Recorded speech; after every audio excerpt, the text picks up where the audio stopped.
Hey everybody, it's Dr. Christine Kaczmar. This is Smart Digestion Radio. You are listening to episode 13, 131313, and today's guest is Valerie Shoopman, and the Shoop is going to be talking about some health crisis she once had and reversed, how fast she did that. We're going to talk all about it, what she did, how she changed her diet, and how she fancied up her garden. Stay tuned.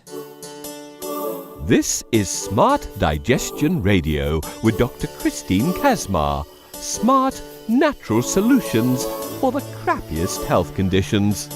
The All Things Diet, Nutrition, Vitality Show for the wellness-minded.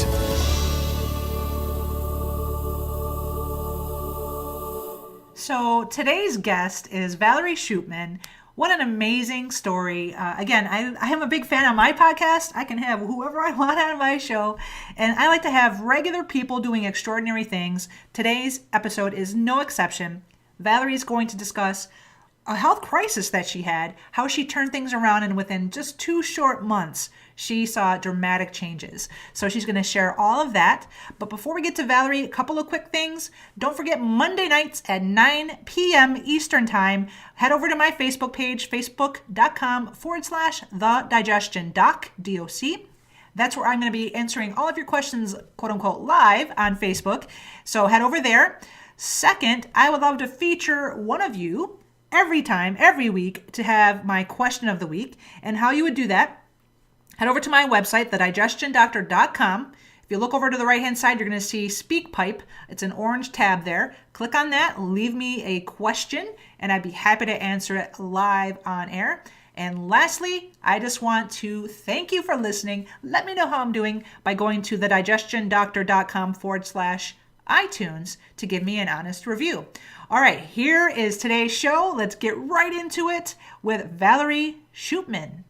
All right, everyone, I am joined by my next guest, Valerie Shoopman, and she is the creator of the Facebook page Fresh Food, Fresh Start. Easy for me to say. And Valerie has got a great story of her journey through health, and I want to just welcome her on right now. Valerie, welcome to the show. Oh, thank you very much, Dr. Christine. So glad to be on here, and thank you for bringing me on the show. Absolutely my pleasure. I love the stuff that you're putting on your page. The content is amazing, and that's why I brought you on, because I love having people who aren't necessarily doctors or certified in any of this, that, or whatever, just real people sharing real true things that make them healthy. And so that's why I brought you here. But you have an interesting story. So go ahead and tell our listeners a little bit about where you were before now in your health journey. Sure.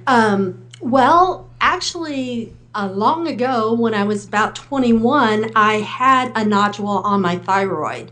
And I just noticed it in the mirror one day when I was swallowing. This big lump appeared, and it was moving up and down as I was swallowing. So I went to the doctor, and they couldn't determine whether it was cancerous or not. They did a biopsy and still couldn't determine. And then they actually had to do a thyroidectomy, which is removing my thyroid. So that meant that I no longer had a thyroid for metabolism or anything like that. And I had to be put on synthetic Synthroid. And in response to that, then I have to go every year to have my blood work done to make sure that that Synthroid is the right dosage. And I preface all this with that because in 2007, when I went for my annual blood work for my thyroid, I was asking the doctor, I said, I've never had my cholesterol checked or, any blood work other than what we're checking just for my thyroid. Would you go ahead and do a full blood workup on me? I'm getting older and so on. Well, it came back. I nearly fell over. It came back with my triglycerides 479, which you, Dr. Christine, should know that is like way off the charts. Yeah, for the listeners, it should be around 100. Yeah. So it scared me, a little, a lot. Mm-hmm. And I started doing some research. Of course, they wanted to put me on cholesterol medicine and all of this stuff. And I knew in my heart and gut that I hated taking medicine. I had both of my kids all natural childbirth. I always tried to go natural, organic, if at all possible, on things. And I did not want to go a route where I was on cholesterol medicine all the time. I had seen my mother-in-law be on blood pressure medicine all the time, and I didn't want to spend the rest of my life like that. Mm-hmm. And so I started researching a lot, and I came across Dr. Mark Hyman. I'm not sure if you're familiar with him. I am. Dr. Christine, yeah. He's a functional medicine doctor, and he had a program called Ultra Metabolism. And so I got that program from him online and followed the diet, which really basically stripped out basically everything as far as gluten and dairy and, you were down to, in fact, in the first week, you were pretty much just having smoothies and vegetable broth and things like that, mm-hmm. and then moved on from there. But what I did, so I went on that diet, and I did it for a full 2 months, and then went back to have my cholesterol rechecked. Uh-huh. And just after 2 months' time, it was down to 79. How about that? Just changing my diet. I mean, I was simply amazed. And I have to thank my husband, because I came home and I told him, and I told my boys, I'm so worried, with cholesterol that high, it could be stroke, it could be all these things. I mean, I was kind of dramatizing it a bit, I guess, now as I look back. But I'm so glad that I took it so serious and then found a solution, and even more thankful that the solution was as easy as changing my diet. So was your cholesterol that high, or were your triglycerides that high? What was 479, your cholesterol or your triglycerides? They're different. My triglycerides were that high. And so then they came back 70 something, you said? 79. How about that? That is amazing. It truly is, and it absolutely nothing except that drastic change in my diet, because before that, I worked tech support a lot. I worked around computers. I did all this stuff, and Coke became my mainstay really since I was a teenager, and when I worked at Dairy Queen and Sonic, when I was going to high school. When it's free and easy, you just start drinking it. And then when I couldn't get up because I was tied to a phone doing tech support, I mean, there was a time when I drank 8 to 10 cans of Coke a day easy. Mm-hmm. I mean, every single day. Mm-hmm. So I'm sure all that sugar was a part of it, as well as I drank a lot of milk. Mm-hmm. I thought it was healthy to drink milk. I ate a lot of cheese. I ate a lot of red meat. I ate very little fruits and vegetables. So everything that I was putting into my mouth was very processed, because busy family, it was easy to go grab a box that was already half made, doing that versus doing the fresh. So it was a total turnaround of change in diet. But like I said, my husband supported me on that, which was so good, because he could have made it really difficult and said, no, I want my meat and potatoes. So he was really supportive on that. And something miraculous happened with him as well. I said earlier, my mother-in-law was on blood pressure medicine ever since I had known her. And my husband went to the doctor. He actually was chainsawing some of our trees at our property. And he came in and he was breathing so heavy and he couldn't get his breath. And I had him, we made it through that, and the next day I had him call the doctor, and he went to the doctor, and they did a stress test and put him on a treadmill, and his blood pressure was extremely high. And this was before the diet that I talked about that we went on. And so after he went on this diet with me, then he went back and within a few months, it was like 6 or 8 months after we had started this diet that he went back, and his blood pressure was not all the way normal, but his blood pressure was 160, 170 over 130, I mean, crazy high.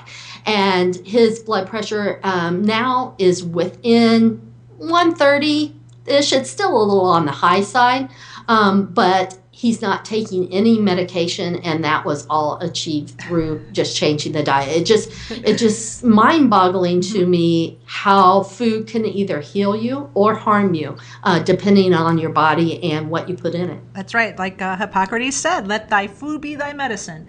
So I'm curious about several things. I know my audience is very curious about something you said, which I can't wait for you to describe that for them. But so this is about 6.5 years ago, right? Right. Uh-huh. Yep. And so what were you have 2 boys? Yes. Did they change their diet too? Was my first question. It's kind of a funny thing. How did that go if they did? Well, and my boys are older, so Okay. at that time, they both had already graduated high school. Okay. So, they were older. And my oldest son has always been kind of a health nut, if you will, in that he really had paid attention to what he ate, and why that didn't rub off on me sooner, I'm not sure, and I'm not sure where he got it from. But anyway, so he helped me along the way. And then my younger son, he actually loves to cook, and he's like a little gourmet cook.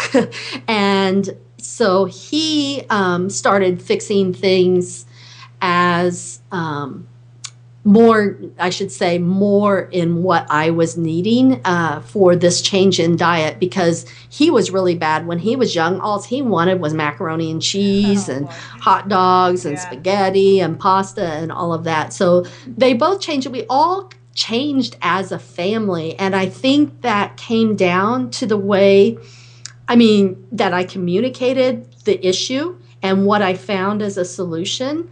And just the fact of how sure I was that this was the thing that could change it. I can't explain at that time, I didn't know. I just felt it, that this was the thing that can make a difference. And, what I told them was, it's food.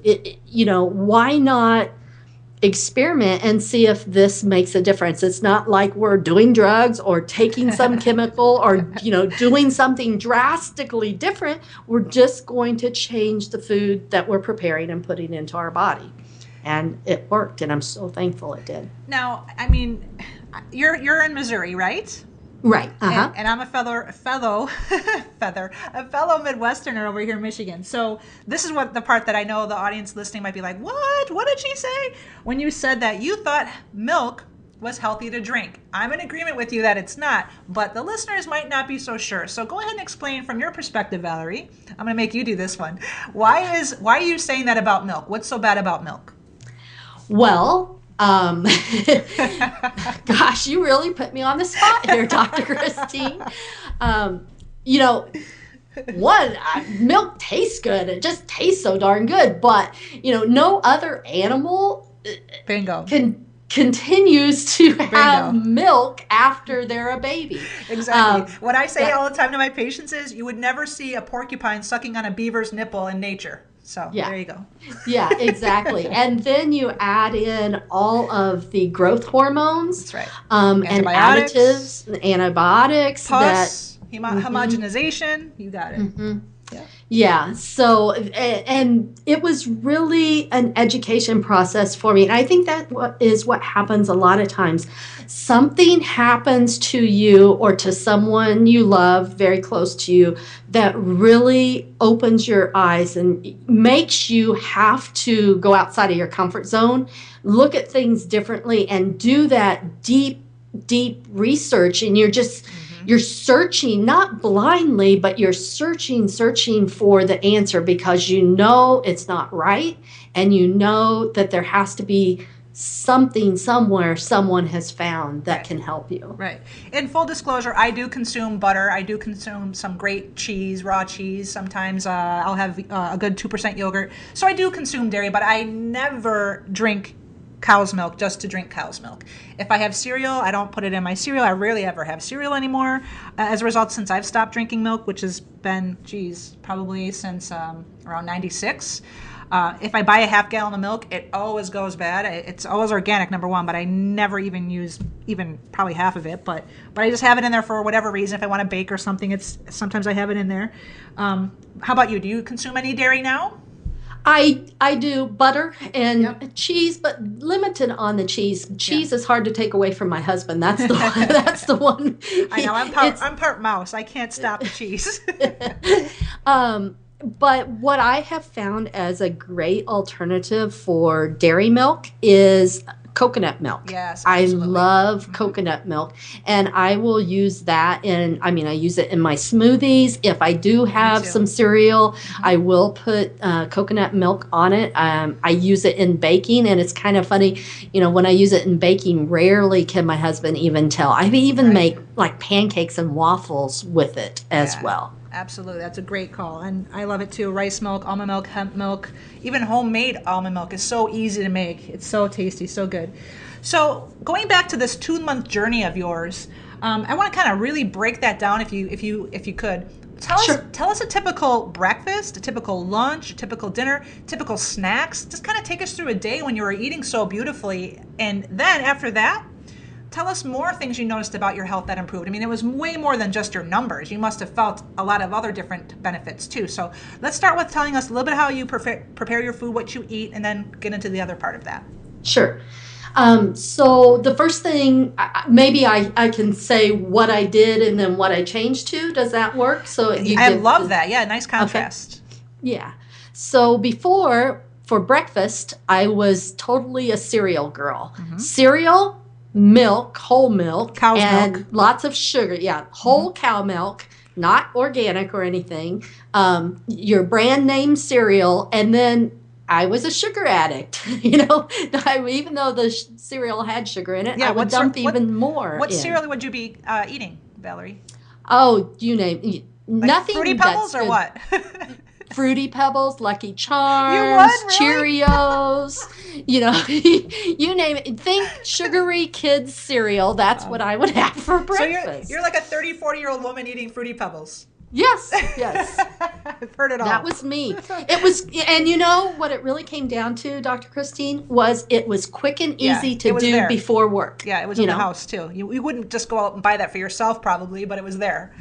Right? Yeah, gotcha. Yeah, okay, exactly. Continue. So then what I changed to during this time where my numbers went down and my education process went up was I changed to smoothies. And at that time, Dr. Hyman was actually recommending like silk soy milk. Yeah. So that's what I've done. I know we've talked about this before, and the soy is not necessarily good for you. Now I use coconut milk. Beautiful. But the smoothies were huge. Flaxseed, grind the flaxseed in your blender first. Make it powdery. That helps with your omega-3s. And then some form of fruit. I love cherries. I love mangoes, strawberries, any of the berries. I love all of those. And then some yogurt and coconut milk and mix that up. The berry ones are my favorite. Now for my husband, he really likes the smoothies that are nut butters. So same thing, coconut milk, yogurt, nut butter, and then a banana in it, and mix that up, and that is very good. And it's just amazing just starting off your day like that. And I find, for me personally, if I do a blueberry smoothie or have consumed blueberries in the morning, my brain just feels much more alive. I know they say it's a brain food, but I can totally tell the difference. And I have an organic blueberry farm near me, and I go pick fresh blueberries and keep them in the freezer. It makes it so good for smoothies. You're killing me. I'm looking at like 2 feet of snow on the ground outside my window and talking about blueberry picking. Oh gosh, I can't wait. Yeah, it's exciting. I love blueberries. Yeah, that's a wonderful breakfast. So that's your breakfast. Now go back to how you used to be for lunch. So how I used to be for lunch was, a mid-morning snack, because that cereal didn't fill me up. So a mid-morning snack, brownies, Snickers bar, chips, anything from the snack machine, vending machine that was quick and easy. that I thought at that point in time tasted good, I would do for a snack. And then lunch would be leftover pasta, or go grab a cheeseburger, or go grab, something fast food. Was a big part of it. And a lot of times at the place where I worked, we would have donuts and jelly donuts and glazed stuff, and people would bring in all sorts of snacks and goodies that weren't so good for you. Right. So that consisted of my snack morning and then lunch. And then transition over to what I changed to was a lot more greens. I really like salads, and when I was younger, I liked salads a lot. So that's what I really started transitioning to for my lunches. And I also started growing my own greens, which made a tremendous difference. When you can go out and pick those fresh greens and consume those yourself right after you've picked them, it just makes a tremendous difference. But so assortment of greens, and then like shredded carrots, tomatoes, peppers, like green peppers, red peppers, that to add to the salad. And then what I started doing as well was toasted pumpkin seeds, sunflower seeds, those types of seeds to add a little crunch to it. And I'll give you and your listeners another tip that I stumbled up on through growing. I started growing a lot of my own food, actually, and I would have so many tomatoes and peppers in the summer, but I want those for my salads in the wintertime. So what I started doing was dehydrating the peppers and tomatoes, and then I just crumple them over the top of my salad in the winter, and it gives a terrific crunch to it, and you still have, those peppers and tomatoes. I like it a lot. That's a fantastic idea. Yeah, I love that. Yeah. And then probably one of the biggest things I did was to change my dressings. I know you know this, Dr. Christine, but it was mind-boggling for me when I started going to the store I told you, Dr. Hyman and his Ultra Metabolism program, and one of the things he does is have you go through your pantry and starts telling you what to get rid of and what to keep, and also on labels what to look for. If you go to the store and you look at the condiments, salad dressings, ketchup, Worcestershire, you name it, all of those condiments, you're going to see a lot of high fructose corn syrup, all sorts of stuff that is not good for you. The soy lectin, modified cornstarch, it's beyond me. Why do we need modified cornstarch in a salad dressing?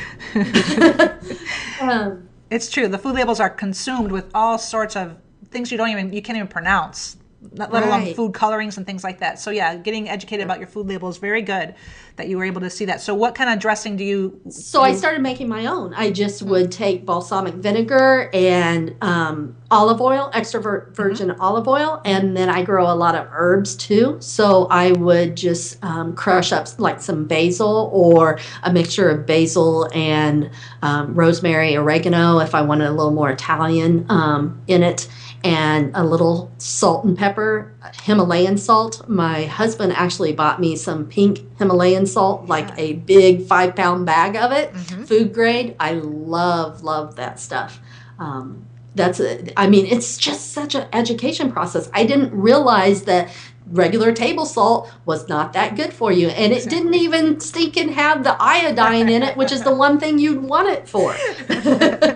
It's so bizarre, isn't it? So, it is. So were your dinners a little similar to your lunch, like a salad, or would you have something? No, for dinners, what I did was try to pull out a lot of the red meat, because, that's all we ate was red meat. Okay. So pulled way back on that, had more fresh vegetables as far as, broccoli, cauliflower, kale, greens, that sort of thing. Our big vegetable before was corn. That was a big thing if we had some corn on our plate before. Now really try to go for the darker leafy greens, and also some color. I do a lot with onions and peppers and try to incorporate those in as well. And then incorporating more fish and I do some chicken. My husband loves pork, so we still do pork. But as far as meat, I try to do fish and chicken and cook those in a way, not fried chicken, but do more in the oven or on the grill, so that we have minimal added oils and deep frying and fats.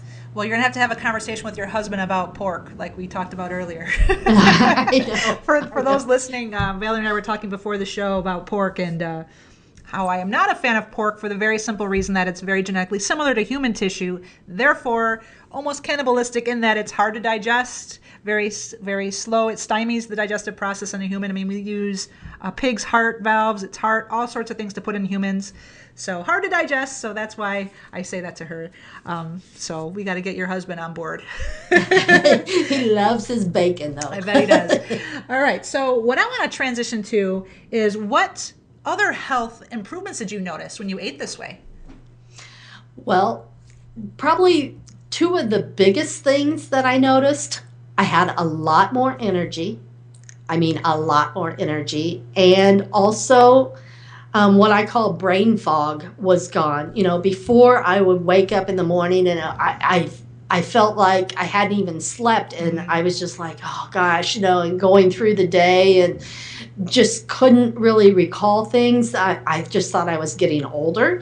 And when I switched my diet, it changed. I mean, I had more energy, but I also felt like I was mentally a lot clearer. I could think better. I could remember things better. Another thing was headaches. I used to get migraine headaches really, really bad.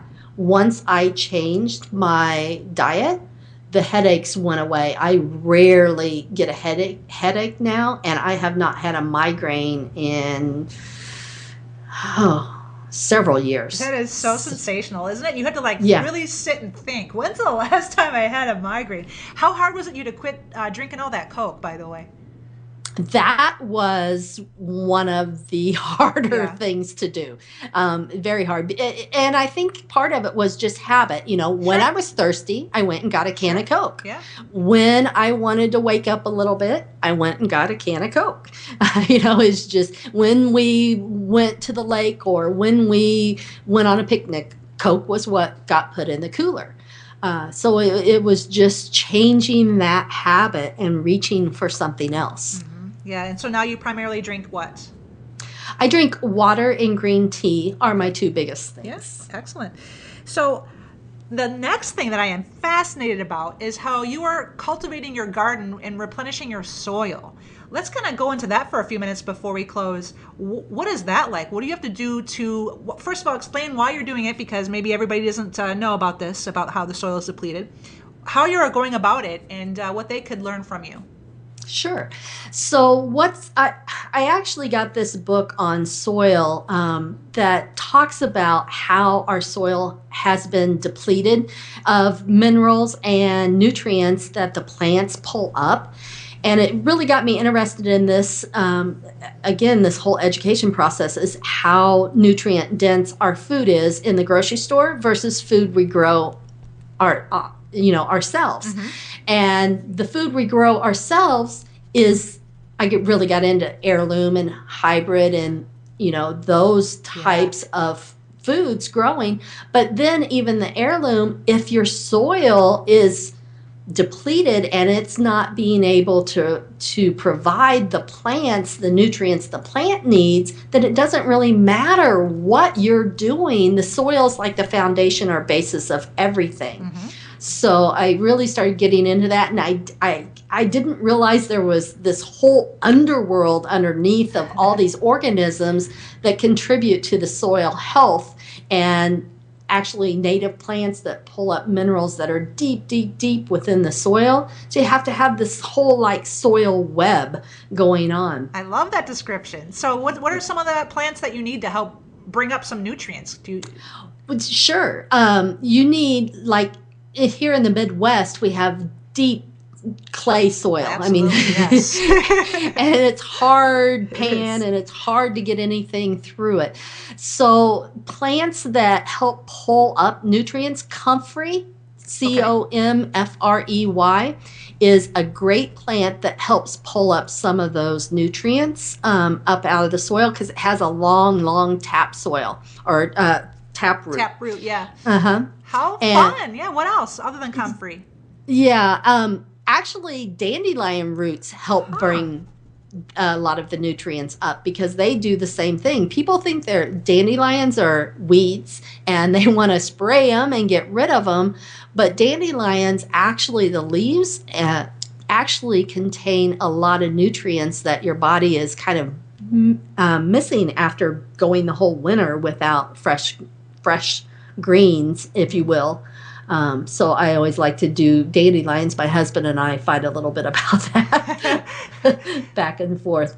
But another thing that you can do when you're growing is grow crops that are different in their root structure. So you can actually grow tomatoes, which don't have very deep roots, with carrots that go deeper in the soil. And you can use the same space to grow different types of plants because they utilize different parts of the soil and different nutrients out of the soil. So what if you have like a 10 by 10 foot plot, let's say?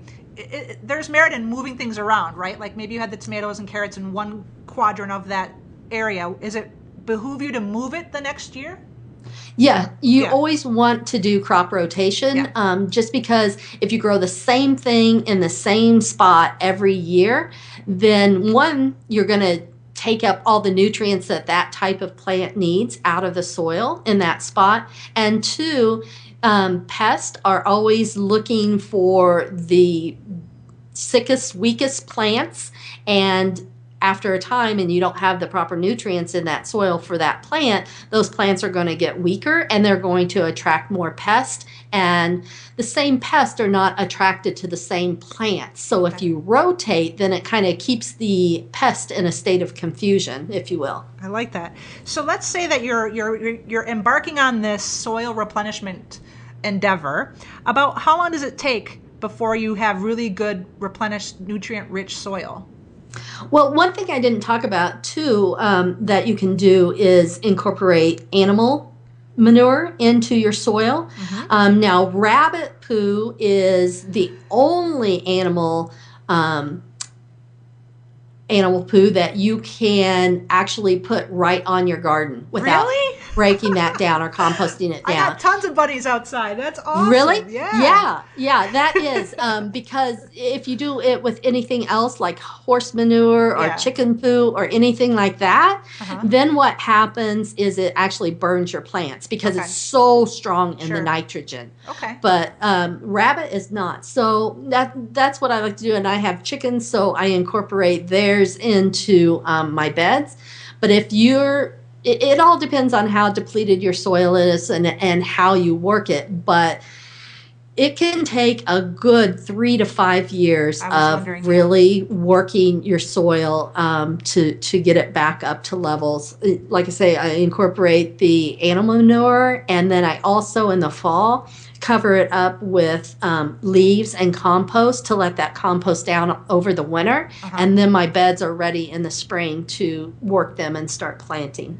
Well, Valerie, you know I absolutely adore you now because you use the word poo on my show plenty of times, which makes me very, very much happy.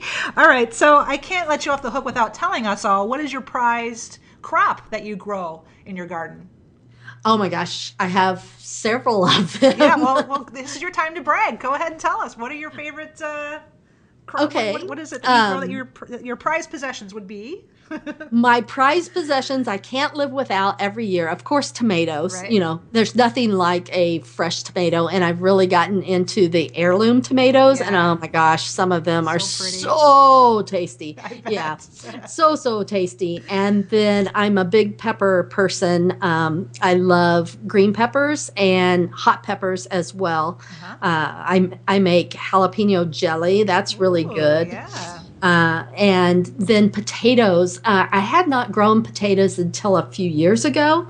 And I don't know, one, you can start them so early in the spring here in Missouri. And just going out and digging up your own potatoes, there's just nothing like that. Yeah. So how long does it take? You start the potato on what month in Missouri? In March. And when are you digging up the potato? You're digging it up in June and July. How cool is that? Wow. And then garlic is another favorite of mine. I mean, I would recommend everybody to try garlic. It's so easy. Okay. No pest. No, I mean, very little time involved in growing garlic. And have you ever had fresh garlic? I mean, like pulled it right out of the ground and had fresh garlic? I had one of my patients brought me a few bulbs. Oh my gosh. Yeah. So I never personally, I tried. I didn't have the right setup. I had bunny rabbits eating my Brussels sprouts like crazy. I mean, they were just starting to like come off of the little root thing. And I'm like, what happened to all my Brussels sprouts? I looked to my right and there was a bunny just sitting over there chowing down. So it was really cute. So I gave up. But I live with so many people growing their food. I buy theirs. Oh, there you go. There you go. But there's something really, calming about doing your own thing. So I'm definitely inspired by you. I think I need to get going on my own garden again this year.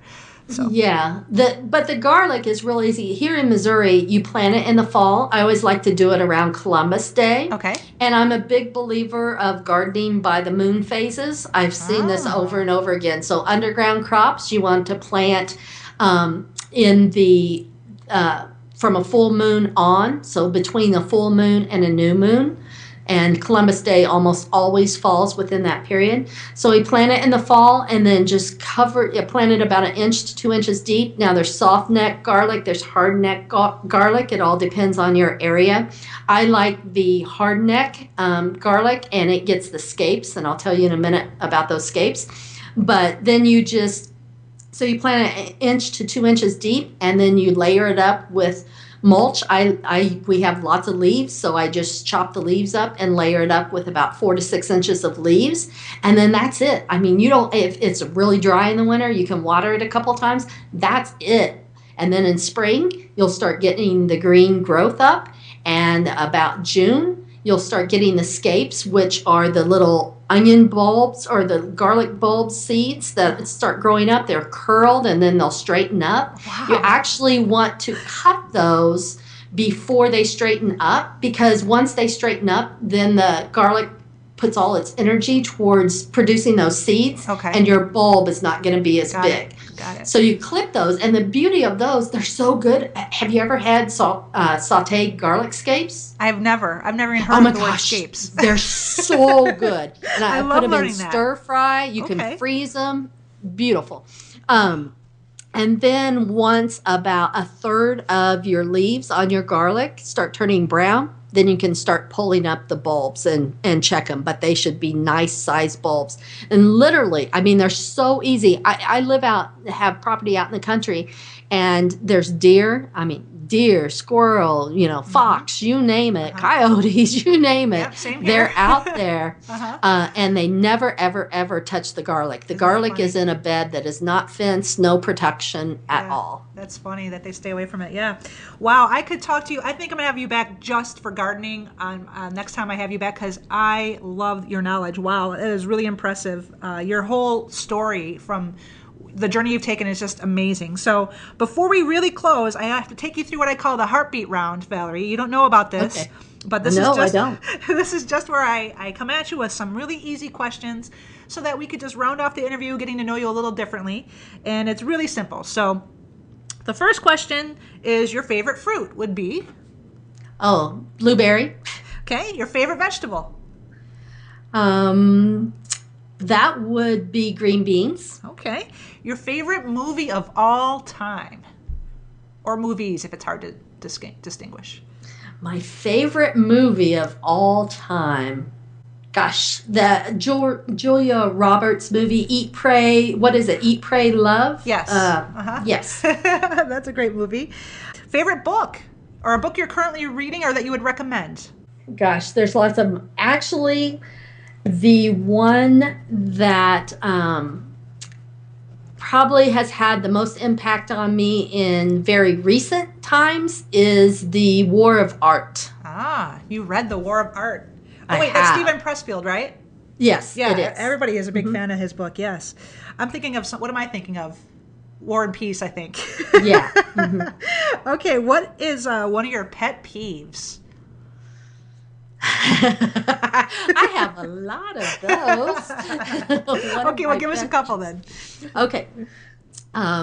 That people say that organic food is too expensive for them and they have to eat crap, excuse me, because that's all they can afford. And I just want to shake them and go, don't you know how much money you're going to be spending on health bills? Good point. Good point. And probably one of the other biggest things is people that just blindly, we said it before, sheeple, they just blindly believe whatever's told to them. You know, a doctor said it, or a lawyer said it, or a teacher said it, and they don't even question if that is true or makes sense. Mm-hmm. I with you there, sister, with you there. And what has made you smile recently, Valerie? You have made me smile. Aside from me.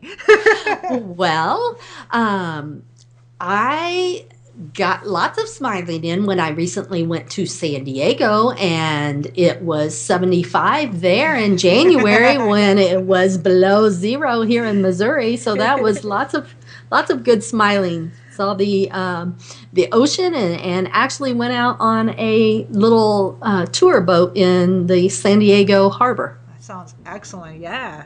All right. So Valerie, any parting thoughts before we say goodbye? And then let our audience know how they could find your site, your Facebook page. Sure.